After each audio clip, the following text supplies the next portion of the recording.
messieurs, et bienvenue à votre journal de l'économie.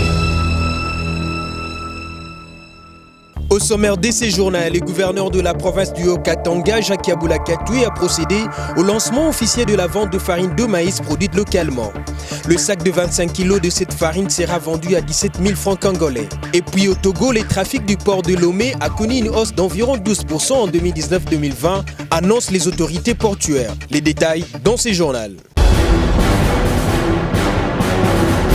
Les députés et sénateurs ont retrouvé le chemin du Parlement ce lundi 15 mars pour une rentrée parlementaire dont le premier acte sera à coup sûr l'investiture du nouveau gouvernement. La nouvelle équipe de Samalou Condé, attendue dans les tout prochains jours, aura entre autres mission de stabiliser l'économie de la République démocratique du Congo. Mais il faut pour cela que le Premier ministre vienne présenter son programme devant les élus nationaux à l'Assemblée nationale une fois que son gouvernement est mis en place. Dans l'autre chambre du Parlement, le nouveau bureau a d'ores et déjà fait part au président de la République de la difficulté économique à laquelle le Sénat est buté. Selon Modeste Bahati-Lukwebo, les comptes du Sénat sont dans le rouge. Le nouveau bureau a hérité d'un passif de 14 millions de dollars au niveau de la Chambre haute. Selon les données de la Banque centrale du Congo, la République démocratique du Congo a exporté un volume de biens évalué à 2,866 milliards de dollars américains contre des importations de l'ordre de 2,28 milliards de dollars américains à février 2021. Il en résulte que la balance commerciale de la RDC est excédentaire de 837,94 millions de dollars américains à fin février contre 847,18 millions de dollars américains à la même période en 2020. Ce qui indique une variation à la baisse de 1,90% de la balance commerciale. Cependant, il y a lieu de relever un accroissement de 60,28% par rapport à février 2020 et une augmentation plus prononcée des importations par rapport aux exportations. À fin février 2020, les exportations de la RDC étaient évaluées à 1,950 milliards de dollars américains contre des importations estimées à 1,103 milliards de dollars américains. Le monde est aujourd'hui à sa 4e révolution qui est la révolution numérique. C'est dans ce contexte que s'est inscrit le lancement de la 2e édition du salon e-commerce et FinTech à Kinshasa. Un salon qui permet de découvrir les meilleures solutions e-commerce et FinTech de la République démocratique du Congo. Mais aussi d'offrir à tous la possibilité d'assister à des démonstrations en avant-première de dernières innovations FinTech et e-commerce de la RDC. L'activité est patronnée par l'hôtel de ville de Kinshasa, ici représenté par le gouverneur Jean-Tinimba Kangobila qui, lors de sa prise de parole, a rappelé que la révolution numérique est en marche en RDC. Au mois de septembre 2019, sous le haut patronage de son Excellence M. Félix Antoine Tshisekedi Tshilombo, président de la République et chef de l'État, la ville de Kinshasa avait abrité l'atelier de validation du plan national numérique, document de planification stratégique qui a engagé la nation tout entière dans sa transition numérique. Celle-ci avait connu une contribution multiforme qui témoignait la détermination de la population congolaise d'adopter le numérique dans son style de vie. Je peux ainsi me permettre d'affirmer que la révolution numérique est en marche.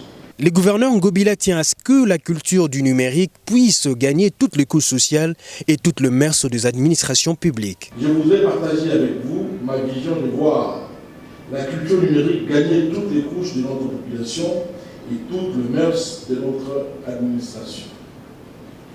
Le numérique doit s'imposer comme une seule et même substance de la traçabilité administrative et financière, de la confiance au commerce électronique et à la banque à distance, de la sécurisation des documents administratifs, surtout en matière de délivrance des actes d'état civil. Cette cérémonie à laquelle ont pris part les représentants de la Banque centrale du Congo, quelques membres de l'exécutif provincial de Kinshasa, le gouverneur de la Komi de la Gombe, de représentants de banques et entreprises de télécommunications, s'est clôturée par une visite guidée de différents stands montés sur place.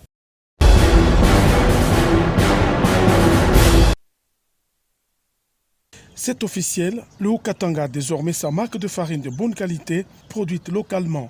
Une première dans l'histoire de cette province, et cela est le couronnement des efforts du gouvernement Kaboula qui s'était fixé des objectifs de mettre fin à la dépendance alimentaire vis-à-vis de l'extérieur, mission accomplie avec succès par Jacques Kaboula qui a vu sa politique de subventionner les agriculteurs produire de bons résultats.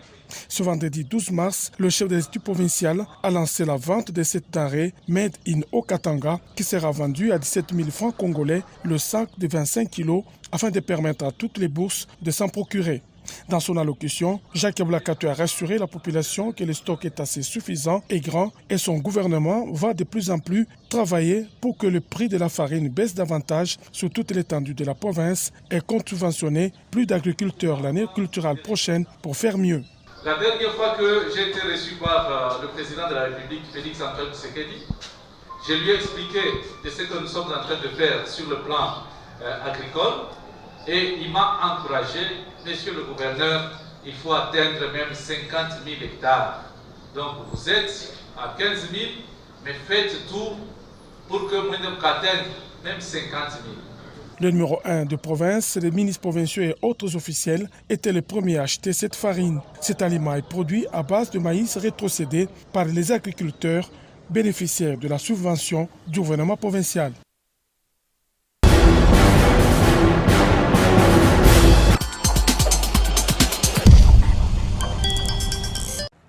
En République centrafricaine, l'Institut de la statistique des études économiques et sociales révèle que les prix des produits alimentaires de base importés connaissent une hausse sur les marchés de Bangui, la capitale du pays. Cette flambée des prix est due à la fermeture du principal corridor d'approvisionnement de la capitale. Les prix des produits locaux tels que l'huile de palme, le manioc, le bœuf ont également augmenté de manière significative. Selon les informations relayées par l'ICACES, le prix du riz a bondi à 140%, celui du poulet importé à 73%, et l'huile de palme se vend à 44% plus cher. 3 facteurs principaux expliquent l'augmentation des prix des denrées par les commerçants. Le premier, c'est l'enclavement du pays qui rend difficile l'approvisionnement direct. Le second est lié à la crise sécuritaire qui sévit dans le pays, particulièrement aggravée dans le cadre des élections présidentielles. Cette situation sécuritaire empêche la livraison régulière des denrées par le corridor venant notamment du Cameroun.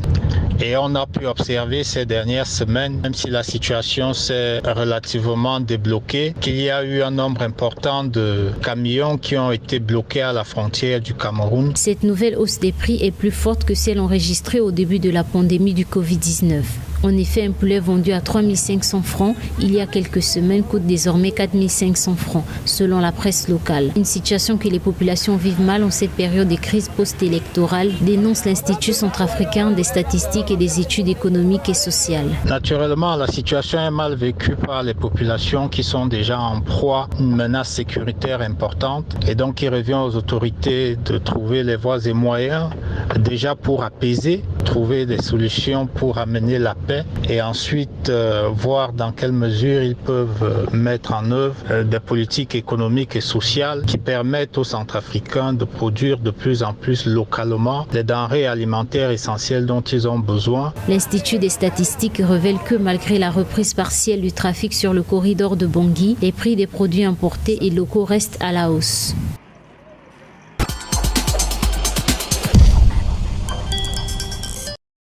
Malgré le ralentissement des activités dues à la pandémie du coronavirus, le trafic du port de Lomé a connu une hausse d'environ 12% entre 2019 et 2020. De 22,7 millions de tonnes, il est passé à environ 25,5 millions de tonnes, selon les données provisoires fournies par les autorités portuaires. Ceci est en grande partie dû aux importations enregistrées d'une hausse de près de 15%, passant respectivement de 6,5 millions de tonnes à 7,5 millions de tonnes. 2 raisons fondamentales expliquent la performance du port autonome de Lomé. Premièrement, il faut noter que le gouvernement togolais a réalisé beaucoup d'investissements dans le domaine pour exploiter cette dotation naturelle que le port a en eau profonde. Et il faut rappeler également qu'avec la crise de la Covid, les chiffres de l'Organisation mondiale du commerce ont montré que les 6 derniers mois de l'année 2020, on a connu effectivement une reprise des échanges commerciaux s'agissant des marchandises. Donc ceci justifie bien le fait que le port port de Lomé, jouant son rôle leader dans la sous-région, en desservant les autres pays qui n'ont pas accès à la mer, devrait effectivement réaliser ces performances. De 15 millions de tonnes en 2019, elles ont atteint 16,6 millions de tonnes en 2020. On note ainsi une évaluation soutenue du trafic portuaire sur les 3 dernières années. 22,1 millions de tonnes en 2018, 22,7 millions en 2019 et 25,5 millions en 2020. Concrètement, qu'est-ce qu'il faut faire maintenir et aller au-delà de ces performances? Les solutions sont connues. C'est réaliser encore plus d'investissements, notamment dans le secteur des transports, en mettant effectivement en œuvre les mesures inscrites dans la facilitation des échanges, ce qui va permettre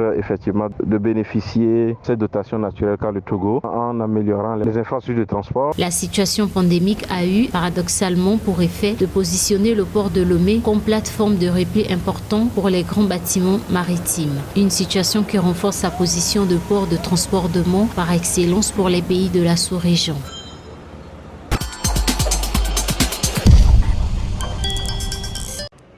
La pandémie du Covid-19 continue d'avoir des conséquences dévastatrices sur la population et sur l'économie africaine. À cet effet, les États africains éprouvent des besoins de financement brut supplémentaires d'environ 154 milliards de dollars, d'après les perspectives de la Banque africaine de développement. Ces ressources permettraient au continent de continuer à apporter une réponse efficace à la crise du Covid-19. Le coût d'un plan de financement de 154 milliards est très modeste au regard des efforts que les grands pays industrialisés ont consenti pour leurs propres besoins. Il y a des mécanismes qu'on peut préconiser pour pouvoir financer ce redécollage économique par la création d'une caisse d'appurement de la dette africaine, le concept de financement mixte en combinant ressources publiques et financement privé, et puis le recours au financement innovant. La pandémie de Covid-19 a causé une forte augmentation des besoins de financement public en Afrique. Dans le cadre du financement de la riposte, les pays africains ont eu recours à des mesures de relance qui ont impacté les soldes budgétaires,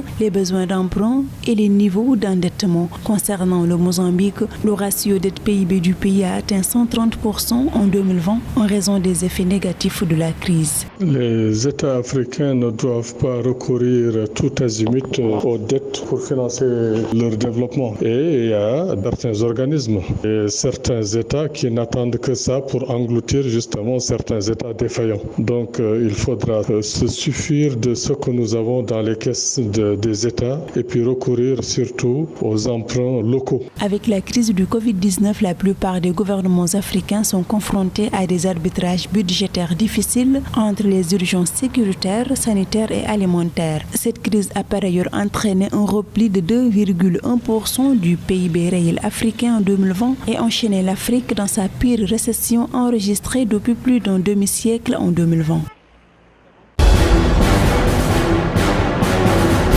Ce journal tend à sa fin, place à présent au rappel du titre.